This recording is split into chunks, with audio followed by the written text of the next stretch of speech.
My buddies and I wrote a book called Movement. It was an ambitious task, and we tried to put as much information as we had at the time in that book.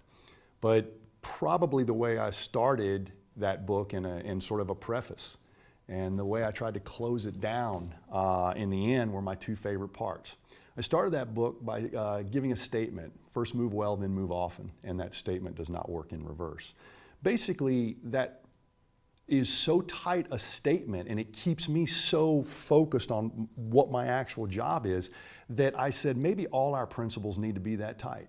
So after the success of the movement book and our systems, the FMS, the SFMAs, some of the new things we're doing, I tried to go even more simple than we were in the past. And that's a direction that a lot of people don't understand, because the human system, the human movement system, is so complex that the way we look at it has to be complicated to honor it. That's actually the opposite. There are so many things going on in the human movement system, we do not have the technology or intelligence to watch every little thing your neuromuscular system is doing to perceive and behave movement. So I think we got to go the other way. You go to the emergency room and we need to save your life, we're only going to look at a few things.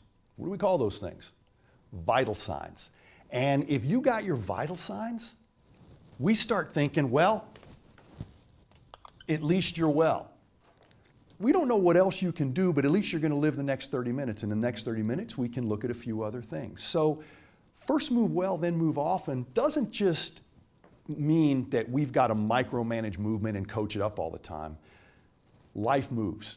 And as long as you've got your vital signs, the human movement system is set up as a learning and behaving system to engage totally with the environment and do what it's supposed to do. So really the first principle begs us to find vital signs in movement before we start asking about other things, like how much, how often, how big, how fast, how much can we stress movement. If the vital signs of movement are intact, don't you dare assume that the elegance of this machinery doesn't know what to do with the information that we give it. The only time it starts messing with information and making bad decisions is when we restrict the environment or make you function in an environment where you're not perceiving and behaving correctly. So looking for those vital signs of movement is actually the mission statement that sent us in the direction to find screens. Well, screens are not nearly as complex or impressive as assessments.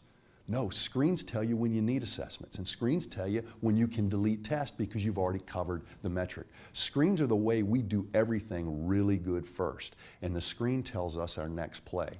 If you need more information than a well-positioned screen to make your next decision, it's not a good screen. And that's the whole point. So first move well, then move often was speaking directly to a health and fitness and sports performance model that I saw to be broken. I was part of the problem because I was saying and doing some of the same unnecessary complicated things. We can't get so complicated that we could ever understand this complexity. So go the other way. Go simple, work it from the bottom.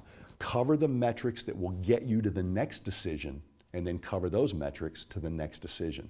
First move well, then move often, at least demands vital signs for movement, and I don't really know if we have them as well as we do vital signs for your cardiovascular system or other reflex systems or the respiration system or the visual system or anything. A lot of people look at the movement screen that we do and don't see the sports movement. Well, I look at the movement screen, but I don't really see basketball in that. I don't really see golf in that. Let me show you something. That's an eye chart. Big letters here, smaller letters there, smaller letters there, smaller letters there, and barely perceivable letters here. We use the same eye chart for golfers and basketball players. Why? Because they're using the same set of eyes. Do they use them differently? Absolutely. But that's the screen that tells me, are you ready to go? And if you get your vital sign of movement here, we want 20/20, 20/30, whatever is the acceptable level that says you're not disadvantaged against everybody else, then the eye chart has worked for both basketball players, pole climbers that are working in the power industry or the telephone industry, and basketball players too. Let's get through this first, and then we'll find out if you've got a visual barrier to skill acquisition for that thing that you want to do. The movement screen's no different. We're not trying to cover all the movements you're going to do in a sport. We cover all the movements you can do knowing how you're going to put them together in the sport. And if you can't cover that movement, you can't use it in the sport. That's why the movement screen's not set up to look like your particular favorite sport. It's set up to look like your operating system. And when that's broken, you're going to have difficulty in that sport, that activity, or that occupation if it requires a mind-body connection. That's why we got to do it well before we do it often. Sometimes that's not clear for people, and I'm intentionally being simple because it's going to keep us honoring this complexity. For more information, visit functionalmovement.com.